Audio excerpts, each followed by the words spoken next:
Queridos y queridas estudiantes, estamos entonces en nuestra clase de problemas sociales para el grupo tercero C, lo correspondiente a la clase de la semana 31 de marzo a 3 de abril.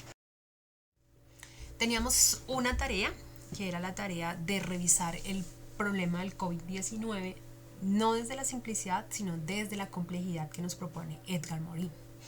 Y en este sentido teníamos tres preguntas fundamentales: revisar cuál era la incertidumbre que se presenta en este problema, cuáles son los elementos del todo, y tercero, qué es lo que nos espera después del caos. Digamos que eran como las tres preguntas orientadoras. Yo hice mi tarea y voy a presentarles mi tarea, pero para eso quiero empezar con los elementos del todo, es decir, con la segunda pregunta. Y Edgar Morin es muy claro en decirnos que para poder hablar de la complejidad tenemos que primero entender la simplicidad. La simplicidad básicamente en estos problemas es poder determinar cuáles son los diferentes aspectos que pueden estar determinando que esté ocurriendo este COVID-19 o que se podrían analizar el COVID-19 y tomar una sola de esas partecitas. Esa sería la simplicidad. Entonces nosotros podemos decir que el COVID-19 tendría diferentes miradas, desde lo biológico, lo político, lo económico, lo poblacional, lo emocional, lo cultural. Y cada una podría tener una explicación distinta. Si yo lo tomo desde la simplicidad, abandono las diferentes miradas y me caso con una sola de ellas. En este caso me voy a casar con el sistema biológico. Si yo analizo el COVID-19 desde lo biológico, voy a entender entonces, voy a leerlo, voy a analizarlo, que es eminentemente una enfermedad que tiene una mirada distinta a cualquier otra enfermedad, primero porque tiene un contagio acelerado y masivo. No afecta a uno o a dos personas, sino que puede llegar a afectar al 100% de la población si no se toman medidas. Otro elemento es que es asintomático inicialmente. Pasa mucho tiempo, 14, casi 10, 14 días antes de que se empiecen a ver los síntomas. Entonces tú puedes estar enfermo y no saber que estás contagiando a los demás. Y eso hace que se propague muchísimo más rápido la enfermedad. Otro elemento de análisis puede ser el colapso para responder de la red hospitalaria. No todos los países, y me atrevería a decir que el 100% de los países del mundo no tiene la capacidad para responder a una enfermedad de tan magnitud. Se pueden tener servicios médicos, se pueden tener camillas, hospitalización, temas de manejo de alto impacto, pero no para el total de la población. Y en eso sí, digamos, no habría cómo hacerlo. El otro tema es la inversión del recurso humano de salud. Así como hay países que no tienen la cantidad de médicos, enfermeras, farmacéuticas, bueno, todo lo que es la complejidad del sistema de salud, este recurso humano también se puede ver afectado. Es distinto, tú puedes reemplazar un tapabocas, cambiarlo por otro, cambiar una máquina respiradora por otra máquina respiradora, pero no puedes cambiar a un médico o a una enfermera porque es un recurso humano. Si se llega a infectar, va reduciendo la oportunidad de que ellos puedan tratar a otras personas. El tema de las muertes masivas, que genera, digamos, una baja poblacional, incluso puede llegar a ser muchísimo más fuerte que una guerra pues a través de armas y demás. Y finalmente, que no tiene cura. Y eso, digamos, es uno de los temas más fuertes que me unen a la primera pregunta: ¿y cuál es el tema de la incertidumbre? Podrían ustedes decir miles de cosas frente a la incertidumbre, pero para mí creo que un tema es el no tener una cura en este momento que nos permita ver hacia futuro o qué va a pasar a futuro. Es uno de los elementos que más genera incertidumbre. Y finalmente, ¿qué esperar hacia futuro? Si yo lo leo desde la simplicidad, yo diría, lo único que hay que hacer es buscar una vacuna que me permita reducir ese sentido de incertidumbre, y mientras lo logro, generar aislamiento social que me permita reducir los contagios acelerados y las muertes masivas. Eso sería leer el análisis del COVID desde la simplicidad. Es decir, que ese es el elemento que me permite explicar de mejor manera el COVID-19. Ahora miremoslo desde la complejidad. Y vuelve, repite, lo que nos dice Edgar Morin es que cojamos y no nos centremos en un solo de los sistemas que están presentes en este problema, sino que revisemos que pueden existir diferentes elementos y que uno está relacionado con el otro. Si yo no me centro en una sola partecita, sino que reviso todas las partecitas, voy a volver de lo mínimo al todo. En ese sentido, Edgar Morin, entonces recojamos entonces desde el sistema biológico, que fue el que explicamos en la diapositiva, en las diapositivas anteriores, y revisemos entonces qué otros elementos están allí latentes.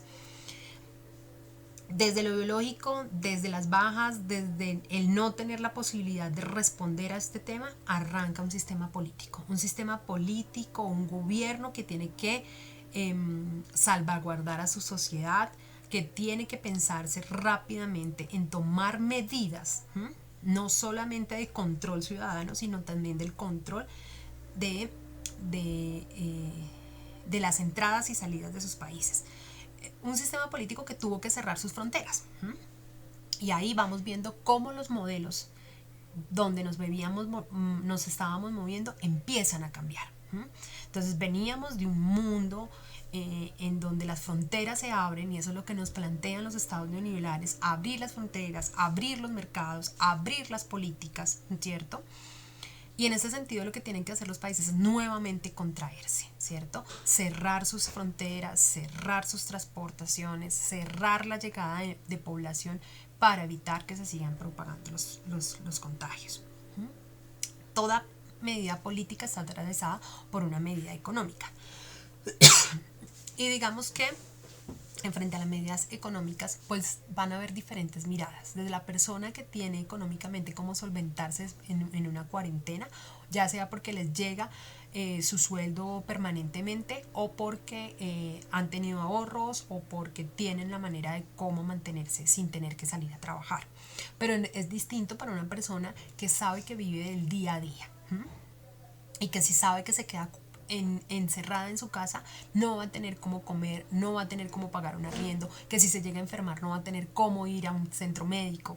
Ese tipo de cosas van marcando un sistema económico que es diferenciado y que marca fuertemente las desigualdades. Y entre más desigual sea el país, más problemas va a tener para poder atender las situaciones. Colombia es un país eminentemente desequilibrado socialmente. Y es diferente asumir una cuarentena en una ciudad a asumir la cuarentena en el campo. Esto también, vuelvo y repito, nos plantea una mirada totalmente distinta de la manera como se han venido dando las políticas neoliberales. Mercados abiertos. En este momento no hay importaciones, no hay exportaciones. Básicamente se vuelven a los mercados locales. ¿Cómo va a sobrevivir la gente? Con lo que produzca localmente. Vuelve a tomar una gran importancia desde lo social, en este caso los campesinos. Campesinos que son los que producen la tierra, que son los que van a terminar proveyendo a las grandes ciudades de alimentos. Y obviamente desde lo económico tenemos también una fuerte alza en temas de la parte médica. Entonces, ¿qué es lo que más vale en este momento? Los suministros médicos. Y eso también marca diferencias. Bien. Y otro valor, y un gran valor, que se le da al tema de las telecomunicaciones. En este momento en que todo el mundo está encerrado, en que todo el mundo está guardado, pues ¿qué ha ganado valor? El poderse comunicar por un celular, el tener internet, el tener una buena banda ancha, ¿cierto? El poder acceder a esos medios de comunicación.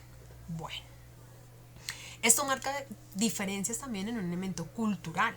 Si yo analizo el COVID desde los elementos culturales, no es lo mismo asumir un COVID en los países latinoamericanos, que han sido golpeados fuertemente por las medidas neoliberales, a Europa o incluso a Asia. Culturalmente estamos preparados totalmente distintos para asumir una pandemia como esta.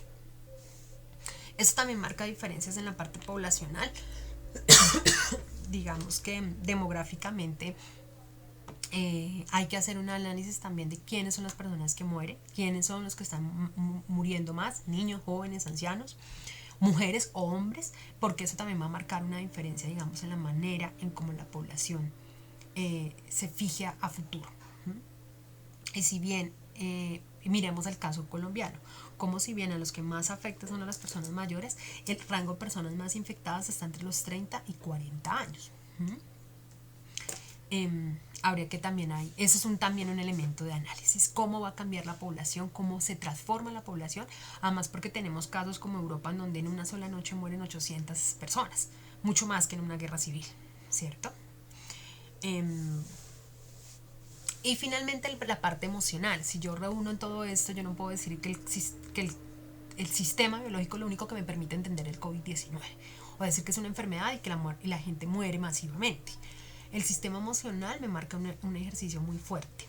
Digamos, es una pérdida, no solamente la posibilidad de perder un ser querido, sino la pérdida de mis hábitos, de mis costumbres, de mis relaciones, de la manera como me movía, de lo que hacía cotidianamente. Y eso es una pérdida emocional que tendremos que revisar, que tendremos que mirar cómo las sociedades salen de esa parte emocional.